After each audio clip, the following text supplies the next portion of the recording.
Okay, remember that they're changing my voice. This video is about the California election and how the governing class thinks that they're bad because the government is basically red right now, and the governor of California might very well end up being a Republican. Now why? Well, why? The main reason has to do with white culture, okay? By white culture, I mean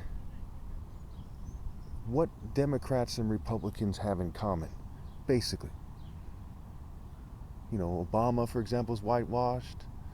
Basically every minority who is in the Democratic Party is basically whitewashed. No offense to anybody, just, trying to explain it to you in a time of extreme PC lunacy, right? Where everyone is telling you, be politically correct or we'll cancel you, okay? That's a huge part of it. It is white culture to insist on white culture instead of what's known as pluralistic culture, which means some people can be in white culture, some people can be approaching white culture, some people can be in their own culture. Say they're an Arab and they have a region for Arabs, right? Chinatown, a region for Chinese, Koreatown, Japantown, right? And you also have a region that focuses on freedom with no organized harassment, what have you. They don't want that. They want to argue things like what George Bush said. They want to say the rule of law and not the rule of the jungle. Now, three things come to mind when I hear that.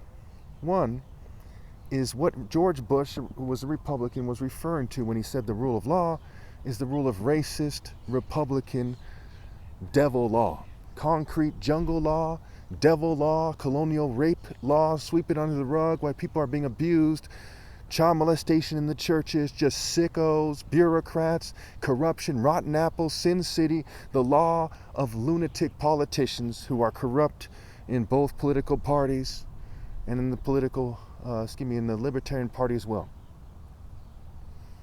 And so the difference is the spirit versus the flesh. So the third category, right? I didn't go over the second category, did I? So the second category is the rule of the jungle, right? People are just animals, very savage and primitive. And I don't mean everyone who is in a tribe. Okay, by primitive, I mean people who are not refined when it comes to morals.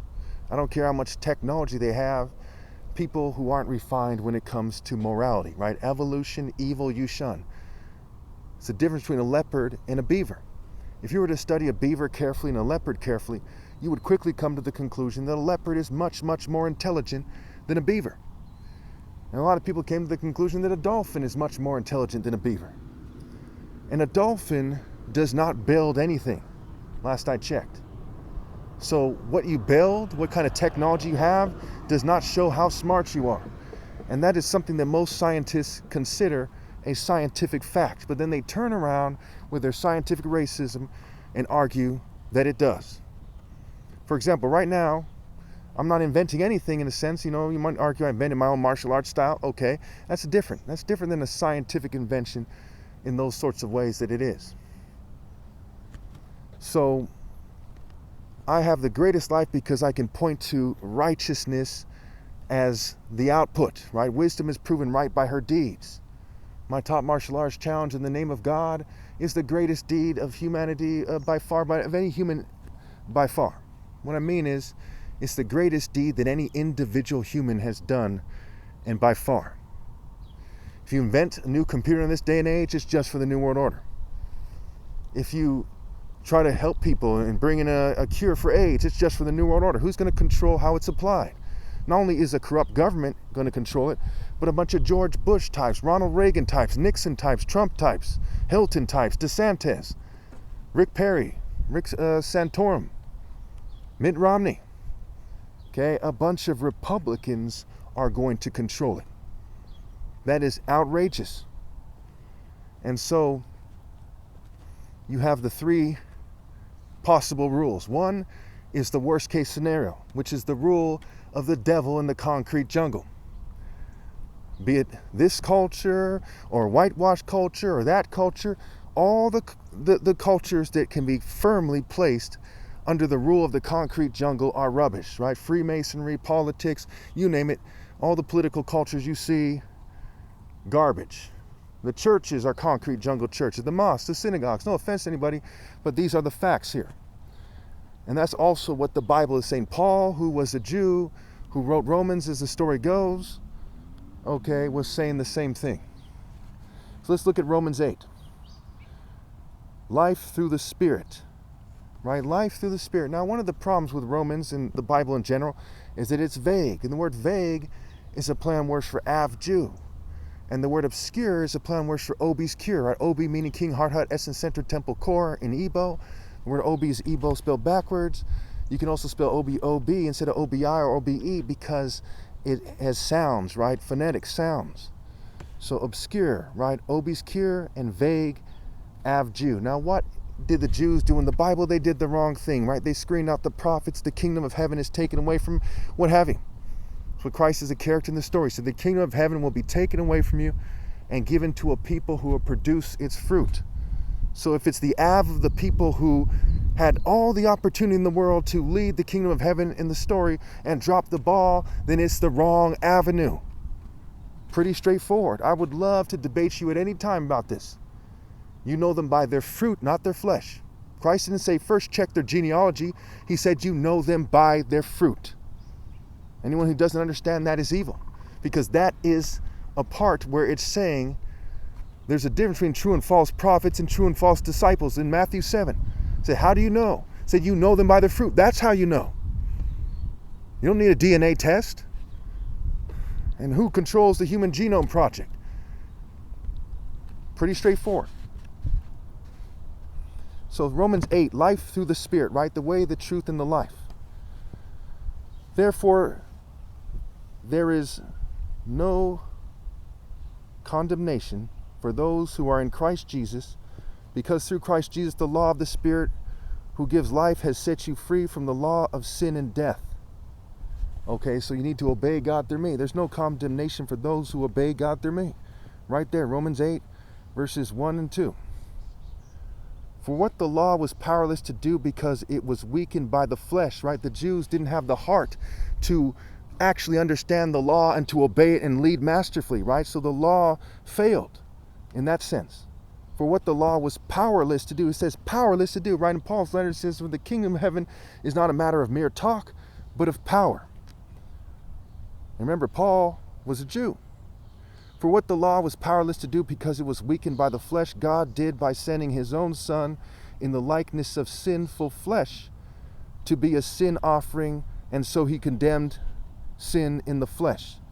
Now this is a very complex and mysterious statement. At first glance you might say, hey, then all sin is gone, right? Wrong. That's not what it's saying. Let's read on and we'll revisit this and I'll explain it to you once you know for sure that I'm right, for those of you who are not smart enough to see that I'm reliable, especially on these core issues. In order that righteousness... Okay, so let's go back to this verse here. For what the law was powerless to do because it was weakened by the flesh, God did by sending his own Son in the likeness of sinful flesh to be a sin offering, and so he condemned sin in the flesh, in order that the righteous requirement of the law might be fully met in us, who do not live according to the flesh, but according to the Spirit. Who do not live according to the boundaries of being in white culture, but live according to the Spirit of universal pinpoint and moral precision, which is the Spirit of God. The spirit of scrambling with all your heart to be morally precise, right? The greatest commandment, loving God with all your heart. Those who live according to the flesh have their mind set on what the flesh desires. But those who live in accordance with the Spirit have their mind set on what the Spirit desires. Both the Democratic and Republican parties have their minds set on what the flesh desires, not what the Spirit of God is, and what the Spirit of God desires. Now, how do you know what's the Spirit of God? For the same reason you know who's a true and false disciple or prophet. You know them by their fruits, and the fruit of the Spirit of universal pinpoint and moral precision is somebody scrambling to be morally precise, not cheating anybody, to the best of their ability. The mind governed by the flesh is death, but the mind governed by the Spirit is life and peace. It reminds me of Revelation 6, right? Behold, a pale horse, and on it sat death, and hell followed with it. Behold, somebody who's sickly in their soul, in their essence. And part of that is their mind governed by the flesh, which is death, right? The mind governed by the flesh is death. And hell followed with it, because when you go down that path, when you're made sickened by, made sickly by your mind being governed by the flesh, hell follows with you. You're going down the path of hell, you're bringing hell, you're headed to hell, what have you. The mind governed by the flesh is death, but the mind governed by the Spirit is life and peace. The mind governed by the flesh is hostile to God. It does not submit to God's law, nor can it do so. Those who are in the realm of the flesh cannot please God. Now look at it in terms of dating, right? The attractive woman who does not submit to me, right? That's the reason why I'm single. I haven't had a date in 8 years. She's hostile to God. Them as the community, right? The society, America, the planet. They're hostile to God because they do not submit to the romantic order of God and the romantic orders. Not some Roman perverted order. Not some liar saying that, oh, he's the order, some arrogant English person with a wig saying it's, and naturally it's us, and acting like an idiot. Not some pompous fool. Not somebody thinking just because they're black that it must be them and they must magically be equal to me, the Son of God. That's retarded. Communist stupidity and fascist retardation and crony capitalist foolishness, wickedness, just stupidity. But the one who has proven with the most righteous work of all that he's the top martial artist ever possible, thus he deserves the admiration and submission of potential wives. Of what? Of potential wives and everyone else. They do not want to debate me on this because they're trying to trick women and even children into bed. There's nothing they can say. They look dumber than hell trying to avoid this argument. They look like complete rapists, handing their families over to be raped because they cannot deal with the temptations that they face like a man. They deal with it like a scared little boy